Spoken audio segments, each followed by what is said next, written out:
சேனைகளின் கர்த்தர் பரிசுத்தர், சேனைகளின் கர்த்தர் பரிசுத்தர் என்று தூதர்களால் ஆராதிக்கப்படுகிறவர் நான், போற்றப்படுகிறவர் நான். வானம் என்னுடையது, பூமி என்னுடையது, சூரியன் என்னுடையது, சந்திரன் என்னுடையது, நட்சத்திரங்கள் என்னுடையது, இந்த உலகத்தில் படைக்கப்பட்ட சகலமும் என்னுடையது. அப்படி நான் 1000 காரியங்கள்ல டைமை ஸ்பெண்ட் பண்ண முடியும். ஆனா ஒன்று சொல்லட்டுமா, தூதர்களோட டைம் ஸ்பெண்ட் பண்ண விரும்புறதை விட உன் கூட நேரம் செலவிடத்தான் நான் விரும்புறேன். ஆண்டவரே ஆமேன் சொல்றவங்களை மட்டும் ஆசீர்வதிங்கப்பா. இந்த ஆமேன் சொல்லாம உட்கார்ந்து இருக்கிறவங்கள ஒரு 6 மாசத்துக்கு உருட்டிருங்கப்பா. நான் உசுரை கொடுத்து பேசுறேன்பா, ஒரு சைஸா வில்லத்தனமா பார்த்துக்கிட்டே இருக்கிறான்பா, போட்டு கொடுத்துருவேன், ஜாக்கிரதை. இருக்கிறீங்களா? எப்படி உங்க பாசமா இருக்க உங்களை சமாளிக்கிறாங்கன்னு தெரியலையே.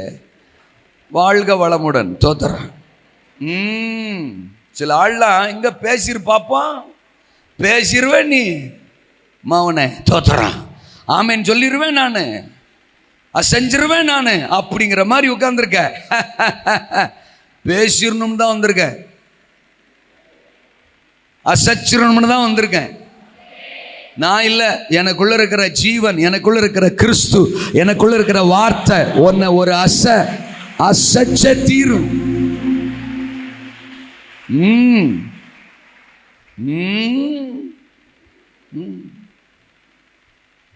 உலகத்தில் 1000 விஷயம் உனக்கு முக்கியமா இருக்கலாம், எனக்கு நீ மட்டும்தான் முக்கியம். உனக்காக தான் இந்த கேம்ப். நீ இருளுக்குள்ள கிடக்க பிறந்தவன் இல்ல, பிறந்தவ இல்ல. நீ வெளிச்சத்தில் நின்று எழும்பி எரிந்து பிரகாசிக்க.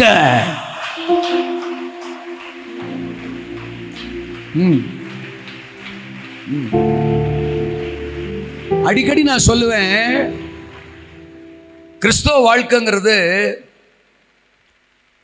இங்க பாரு, ஒரு பெரிய கிரவுண்ட் இருக்கு மாதிரி, ஒரு பெரிய கிரவுண்ட் வச்சுக்க. ராத்திரி நேரம் இந்த மாதிரி இதை விட பிரைட்ஃபுல்லான லைட்டு நடுவில் இருக்கு, பயங்கர வெளிச்சம் அந்த கிரவுண்டுக்கு நடுவில். அது டோட்டல் கிரவுண்ட்லேயும் வெளிச்சத்தை கொடுக்குது, பயங்கரமான வெளிச்சம். ஒரு சிலர் அந்த கிரவுண்டு பக்கமே வரல, அப்ப அவங்க கண்டிப்பா இருட்டுக்குள்ளதான் இருப்பாங்க. அவங்க எங்க வரல, கிரவுண்டுக்கு பக்கமே வரல, இருட்டுக்குள்ளதான் கிடக்கணும். ஒரு சிலர் வருவாங்க, வந்துட்டு ஒரு ஓரத்து